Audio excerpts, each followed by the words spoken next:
আমাৰ মানে গাঁৱত মানে আমাৰে ভাইটি এজনী মানে খ্ৰীষ্টান ধৰ্মত মানে গৈছে মানে যেহেতু তেখেতে হিন্দু আছিল তো মানে আমাৰে হয় ভাইটি তো মানে আজি আমি এই গোটাইখিনি একলগ হোৱা একত্ৰিত হোৱাটো এটাই উদ্দেশ্য হৈছে যে তেখেতে মানে অন্য ধৰ্মত গৈ কিনে আজি আহি কিনে আমাৰ গাঁৱৰ যোনবিলাক আছো আমি হিন্দু মানুহ আছো সেই হিন্দু মানুহৰ ঘৰে ঘৰে যাই কিনে প্ৰচাৰ চলাই আছে যে আপোনালোকে যদি বেমাৰ হয় বা কিবা লিভাৰ বেয়া হলে কিবা কিডনিক বেয়া হলে মানে কিবা ব্ৰেইনৰ কিবা হলে মানে যে আমি বাইবেল পঢ়িলে মানে বলে ভাল হৈ যায় ডাক্তৰে চিকিৎসাই নালাগে আপোনালোকৰ বিনা পইচাতে বাইবেল পঢ়িলে ভাল হৈ যাব আপোনালোকে আমাৰ ধৰ্মত আহক এইটো ধৰ্মত থাকিব নালাগে আপোনালোকে যে এই শিৱ পূজা কৰে কিবা ঘৰৰ কিবা নীতি নিয়ম পূজা কৰে আপোনালোকে জিও কৰে সেই সব শয়তান হয় আপোনালোকে পাপিক পূজা কৰি আছে আমাৰ ধৰ্মত আহক আমাৰ ধৰ্মত আহিলে আপোনালোকে কি বুলি কয় বাইবেল পঢ়িলে ভাল হৈ যাব এটু কৰক মানে হেতু শুনা পাই কিনে আজি আমি দুখিত মানে কিয় কাৰণ আমাৰ ৰাইজে মানে আমাৰ যেহেতু আমাৰ মানুহবিলাক যেহেতু মানে অলপ শিক্ষিতৰ ক্ষেত্ৰত কমো আছে তো অলপমান মানে বেমাৰ আজাৰতো আমাৰ মানুহ পৰিলে চিকিৎসা হবা কাৰণে ইমান মানে বস্তুখিনি জুটাব নোৱাৰে সেই কাৰণে কিছুমান অলপ যদি মৰমকে কথা কৈ দিয়ে তে মানে হেতু মানে হসা কৰি ভাবি লয় আৰু ধৰ্ম নিৰন্ত্ৰণ হয় তো আমি মানে ভাবো যে আজিৰ দিনতো হেতু নাই যাতে মানে তেখেতে যোনটো প্ৰচাৰ চলাই আছে যোনটো মানে বিবেক দি আছে হেতু বিবেকটো আমি উচিত বুলি কিনে নাভাবো আৰু সেই কাৰণে আজি গোট খাইছো যে কোনে মানুহ তেখেতক এইটো নেগেটিভ মানে মগজত সোমাই দিছে যে বাইবেল পঢ়িলে ভাল হৈ যায় চিকিৎসা ডাক্তৰ নালাগে একো চিকিৎসা কৰিব নালাগে লিভাৰ বেয়া হলে কিডনিক বেয়া হলে ভাল হৈ যায় এইটো প্ৰচাৰটো কোনে দিছে তেখেতক কোনে এখানে ব্ৰেইনত সোমাই দিছে তো সেই মানুহজনৰ নামটো তেখেতক খুধাতে তেখেতে কৈছে যে কি বুলি কয় আমাৰে গাঁৱৰ আমাৰ মাকা বুলি কিনে কৈছে মাগদালিনা খালখো তেখেতৰ নামটো আমি জানা হিচাপত আমি লৈছো তেখেতৰ নামটো মাগদালিনা খালখো তেখেতে বলে তেখেতক বলে নম্বৰ দিছিল তো নম্বৰ দিয়াতে বলে এই মানুহজনক কন্টেক্ট কৰিলে মানে যে সেই মানুহজন তক চিকিৎসা কৰাৰ কাৰণে তাতে লৈ যাব এতিয়া হে কাৰ ওপৰত আপোনালোকে এজাহাৰ দিছে কি কাৰণে দিছে আমি এজাহাৰ দিয়াৰ হিচাপত মানে এতিয়া দিয়াটো আমি বিনোদ চাওৰাৰ ওপৰতে এজাহাৰটো দিছিলো মানে যোন ল'ৰাজনে হৈছে তেখেতৰ ওপৰতে এজাহাৰটো দিয়া হৈছিল মানে কিয় দিয়া হৈছিল আমি যে তেখেতে মানে হৈছে বা কিবা প্ৰচাৰ কৰি আছে আমি এটো গম পোৱা নাছিলো মানে দিয়া হৈছে মেইন কাৰণ তুমি হৈছা মানিছো তুমি আৰু আনকো কৈছা যে তুমি বেমাৰ হৈছা আজি বাইবেল পঢ়িলে ভাল হৈ যাব তুমি ট্ৰিটমেন্ট লব নালাগে তেখেতে এটা পেশেন্ট বিছনাত পৰি আছে তেখেতে যদি তেখেতে চিকিৎসা লবা যায় তেখেতক যদি চিকিৎসা লব নেদিয়ে বেমাৰটো বাইবেল পঢ়িলে ভাল হৈ যায় ইখিনি নেগেটিভ বুজাটো মানুহ মৰি শেষ হৈ যাব তেখেতে যোনটো আজি বুজাই আছে এনেকুৱাটো বহুত এটো ভাল নহয় ভাল প্ৰচেছও নহয় যে তেখেতে মানে আমাৰ মানে এনেকুৱা যাতে প্ৰচাৰ নচলে আৰু আমাৰ এই ভুৱা যোনটো কৈ আছে ভুৱা বাতৰিখন হি নকৰে যাতে আমাৰ মানুহখিনিও আজিয়ে বুজিলক যে কোনো মানে এনেকুৱা বাইবেল পঢ়িলে ভাল নহয় ট্ৰিটমেন্ট দিয়ে ভাল হ'ব যিকোনো বস্তু যোনটো দেহাত বেমাৰ আছে কোনো বাইবেল পঢ়িলে ভাল নহয় তো যিকোনো হক ডাক্তৰ লাগিবই তো মানে মোৰ ইচ্ছা কি আমাৰ ৰাজ্যৰ ইচ্ছা কি আমাৰ যাতে আমাৰ ধৰ্মখন বাচাই ৰাখাৰ কাৰণে যাতে মানুহ এই ভুৱা মানে নিউজখন নাপায় আৰু আমাৰ মানুহ যত আছে যাতে এই ভুৱা বাতৰিখন নহয় নিজৰ ধৰ্মখন নিজৰ মা দেউতাৰ ধৰ্মখন যাতে নিজৰ মা দেউতাক মানে নেৰে আৰু নিজৰ ধৰ্মতে চলিব চিকিৎসা কোনে নহয় বেমাৰ কোনে নহয় সবে হয় বেমাৰটো লেকিন বেমাৰটো মানে সবৰে হয় বেমাৰটো সবে ভালো হয় লেকিন চিকিৎসা ললিহে হ'ব যদি ধৰ্ম প্ৰচাৰ কৰিলে ধৰ্ম লৈ কিনে তো মানুহৰ বেমাৰ ভাল নহয় প্ৰথম মানে আমি থাকা হিচাপত 50 গিৰি আছিল 50 ঘৰৰ মাজত এতিয়া মানে 10 ঘৰ মানুহ আমাৰ মানে খ্ৰীষ্টান ধৰ্মত মানে গৈছে আৰু বাকি আমি 40 গিৰি মানুহ আমি হিন্দুত আছো কিমান বছৰ এই মানুহ এতিয়া আমি জানা হিচাপত 10 বছৰ হৈছে যোৱা 10 বছৰত গৈছে আমি আজিলৈকে আমি একো কোৱা নাছিলো আগৰ যোনবিলাক হৈছে হৈ গল আমি কোৱা নাছিলো কাৰণ তেতিয়া আমি ইমান বস্তুখিনি বিতংভাৱে জানাও নাছিলো কাৰণ আমি তেতিয়া কব গলে মানে আৰু আছিল মুৰব্বী বিলাকে তেখেত সকলো কৈ যোৱা নাছিল কাৰণ আমি তেতিয়া আমি ভাই ককা বুলি সবকে আমি মানি চলিছিলো লেকিন আজিৰ দিনত এনেকুৱা হৈ আছে আজিৰ দিনতো মানে কি হৈছে যোনটো এতিয়া ভাইটিজনী আহিছে ধৰ্ম যোনটো নিৰন্তৰণ কৰে সেই ভাইটিজনীৰ কোৱা কথাটো শুনি কিনে আমাৰ মনত বহুত আঘাত লাগিছে তেখেতে আজি আমাৰ সমাজকো মানে সমাজ বুলি মানি চলা নাই তেখেতে আমাৰ সমাজকো মানে যেমান বেয়াকৈ হিদনাখন গালি পাৰিছে বহুত বেয়াকে মানে ধৰণৰ কথাবিলাকো কৈছে তেখেতে এই বস্তুখিনি তেখেতে এনেকুৱা কৰিব নালাগিছিল সেইটো আমাক বহুত আঘাত দিছে আৰু তেখেতে বহুতখিনি কথাও কৈছে যে আপোনালোকৰ সমাজ নাই, আপোনালোকৰ হিন্দু গঠনৰ একো মানে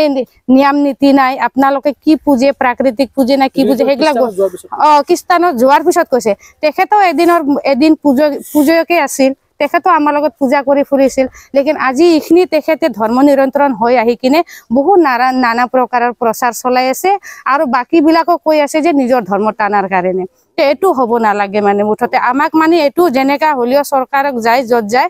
আমাৰ জাতিটো জীয়াই ৰখাৰ কাৰণে আৰু আমাৰ ধৰ্মটো বাচাই ৰখাৰ কাৰণে আমাক চৰকাৰৰ ফালেদি যি কৰিব লাগে আমাক সহায়টো কৰিব লাগে, এইখিনিয়ে মই বিচাৰিছোঁ। আৰু আমাৰ অভিযোগ, আমি বৰিয়াঙাৰকাটা গাঁৱত মোটামুটি আমি 100 ঘৰ মানুহ আছোঁ। 40 ঘৰ ধৰি লওক আমাৰ কেথলিক খ্ৰীষ্টান আছে আৰু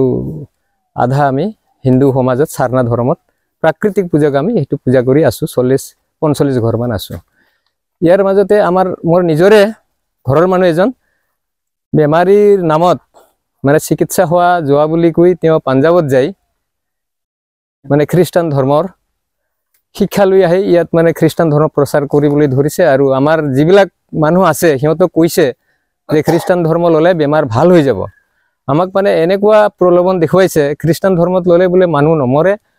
আকৌ মানে বেমাৰো নহয়। তো তেনেকুৱা কোৱাৰ কাৰণে আমি গোটেই ৰাইজে মানে যিজন মানুহ বেমাৰ ভাল হৈ আহিছে, বেমাৰৰ চিকিৎসাৰ নামত তেওঁ আচলতে খ্ৰীষ্টান ধৰ্মৰ শিক্ষা লৈহে আহিছে, প্ৰশিক্ষণ ল'বলৈহে গৈছিল। মই যেতিয়া সুধিছিলোঁ তেওঁৰ ঘৰত তাৰ মাকক, তেওঁ কৈছিল যে তেওঁ কাম কৰিবলৈ গৈছে। যেতিয়া কালিহে মই গম পালোঁ যে তেওঁ কাম কৰিবলৈ যোৱা নাছিল, তেওঁ আচলতে খ্ৰীষ্টান ধৰ্মৰ শিক্ষা ল'বলৈ গৈছিল। তেওঁ কোৱা মতে পাঞ্জাৱত গৈছিল, পাঞ্জাৱৰ ৰাজধানী যিটো চণ্ডীগড়, তাতেহে তেওঁ শিক্ষা প্ৰদান কৰিছে। আৰু ইয়াত কালি পৰহি আহিছে। ইয়াৰ আগতে তেওঁ গুজৰাটলৈ গৈও যিবিলাক মানে অশিক্ষিত কাম কৰা মানুহ আছে আমাৰ গাঁৱৰ বা আদিবাসী যিবিলাক মানুহ আছে সিহঁতৰ তাতে প্ৰচাৰ কৰিছে যে খ্ৰীষ্টান ধৰ্মত আহিব লাগে তোমালোকে,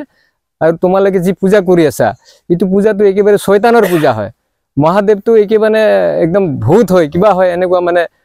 আমাক মানে নোহোৱা কথা কৈছে। আমাৰ পূজ্য যিটো আমি শিৱৰ পূজা কৰোঁ, শিৱক যদি আমাক এনেকুৱা শিৱৰ কথা যদি আমাক এনেকুৱা কয় আমাক অলপ আঘাত লাগে। আৰু আমাৰ হিন্দু ধৰ্মৰ মানুহক খ্ৰীষ্টান ধৰ্মত লৈ গ'লে বেমাৰটো ভাল হৈ যাব কোৱা কাৰণে আমাৰ হিন্দু ধৰ্মৰ কিছুমান পৰিয়াল মানে কিছুমানে হয়তো নহয় যাবৰ কাৰণে সাজু হৈ আছে। সেই গতিকে আমি গোটেই বৰিয়াঙাৰকাটা গাঁৱৰ ৰাইজে আমি চিন্তিত হৈছোঁ আৰু লগতে যাতে বিৰোধিতা কৰি আমি যাতে আইনী ব্যৱস্থা ল'বৰ কাৰণে আমি যাতে তেওঁৰ যিটো কুটু মন্তব্যবিলাক আমাৰ ভগৱানৰ প্ৰতি যিটো কুটু মন্তব্য শুনি আমাৰ যিটো মাথাত খং উঠিছিলে, তে আমি হয়তো আইন হাতত ল'বলগীয়া হৈছিলে। সেই গতিকে আমি প্ৰশাসনৰ ব্যৱস্থা মানে লৈছোঁ, এজাহাৰ দিছোঁ আমি এইটো বিনোদ চাওৰাৰ ওপৰত, যিজনে প্ৰচাৰ কৰি আছে তেওঁৰ ওপৰত আমি এইটো দিছোঁ। মই জনামতে 2023 চনত তেওঁৰ এটা বেমাৰ হৈছিলে। তাৰমানে তেওঁ গুজৰাটত কাৰখানাত কাম কৰি আছিলে। কাৰখানাত কাম কৰি থাকোঁতে হয়তো গাড়ীৰ পৰা মাল গাড়ীত লোড কৰিব লাগে কাৰ্টুন, আৰু কেতিয়াবা নামাবও লাগে। তো সেই সময়ত তেওঁৰ ওজন যিটো আছিল, তেওঁ যিমান দাঙিব পাৰে মানে নোৱাৰে তাতকৈ বেছি দাঙিছিলে। তো ডিঙিত তেওঁৰ মানে ভাজ লাগি গৈছিলে। সেই ভাজতে মানে তেওঁ ঘৰত উভতি আহিল। ঘৰত উভতি অহাৰ পিছত তেওঁ চিকিৎসা কৰিল। আমাৰ গাঁৱৰ ৰাইজেও সহায় কৰিছে। আনকি GNRC-ত তেওঁ 90টা ইনজেকশ্যন লোৱা বুলি কৈছে, GNRC-ত হেৰি কৰি। তাৰপিছত তেওঁ ইনজেকশ্যন GNRC-ত নলৈ ইনজেকশ্যন লৈ আনি ইয়াতে আমাৰ ঢেকীয়াবস্তি চকতে ইনজেকশ্যন দিয়া বুলি কৈছে। তাৰপিছত তেওঁ অলপ আৰাম পোৱাৰ পিছত তেওঁ গাঁৱৰ পৰা গ'ল। গাঁৱৰ পৰা যোৱাৰ পিছত মই ক'ত গ'ল তাৰ মই কৈ আছোঁ। পিছত তেখেতৰ মাকক মই সুধিলোঁ ক'ত গ'ল ল'ৰাটো, মাকে ক'লে কাম কৰিব গৈছে। কিন্তু এতিয়া আহি তেওঁতো উল্টা কৈ আছে বোলে মইতো তাতে গৈছিলোঁ, মানে এয়া যি বোলে য'ত বেমাৰ ভাল হয়, মানে কোনোবাই তেওঁক মানে কোনোবাই কৈছে যে সিটো ধৰ্মত গ'লে তাত মানে প্ৰাৰ্থনা কৰিলে বেমাৰটো ভাল হৈ যায়। তাৰপিছত তেওঁ কোৱা মানুহ সেইকাৰণে আৰু তেওঁ তাত গৈ বেমাৰ কেনেকুৱা ভাল হ'ল, এতিয়া চিকিৎসা কৰি ভাল হ'ল নে প্ৰাৰ্থনা কৰি ভাল হ'ল, এতিয়া তেওঁ মানে ডাইভাৰ্ট হৈ গৈছে, মানে এতিয়া খ্ৰীষ্টান ধৰ্ম লৈছে আৰু।